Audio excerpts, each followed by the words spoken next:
আমাদের অনেক সময় বুকে ব্যথা হয়। এই বুকে ব্যথা হওয়া মানে কি হার্ট অ্যাটাকের ব্যথা?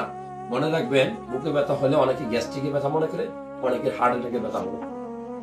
হার্ট অ্যাটাকের ব্যথার বৈশিষ্ট্য হলো আপনার সেন্ট্রাল চেস্ট পেইন হবে, বুকের মাঝখানে শ্বাস নিতে অনেক কষ্ট হবে, শরীরটা ঘামাইতে পারে, মাথা ব্যথা করতে পারে। আর গ্যাস্ট্রিকের ব্যথা হলে কি হবে? ব্যথাটা এইখান থেকে উঠবে, এখান থেকে উপরের দিকে উঠবে, শীষ উঠবে, শ্বাসকষ্ট হয় না, তখন কিন্তু বুক জ্বালা পোড়া করে, ঠিক আছে? আর টক ঢেকুর আসতে পারে।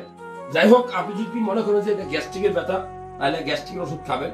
আর যদি মনে হয় যে হার্টের ব্যথা, তাহলে গ্যাস্ট্রিকের ওষুধের পাশাপাশি আপনি এই নাইট্রোগ্লিসারিন স্প্রেটা ব্যবহার করতে পারবেন। এটা খুব সহজ, 2 চাপ জিহ্বার নিচে সাবলিঙ্গুয়াল এখানে ব্যবহার করবেন। এটা বিভিন্ন কোম্পানির পাওয়া যায়। নাইট্রোগ্লিসারিন আসলে হলো জেনেরিক নাম। আর বিভিন্ন কোম্পানি যেমন নাইট্রিন আছে, নিডুকার্ট আছে, অ্যান্ড্রিল আছে, একটা রেখে দিবেন। আপনার বাবার যদি প্রেশার থাকে, স্ট্রোক থাকে, হিস্ট্রি থাকে, হার্টের ওষুধ খায়, আপনিও রাখতে পারেন। কারণ এটা খুব বেশি দাম না, পকেটে রাখতে সহজ হবে, বাসায় রাখতে সহজ হবে।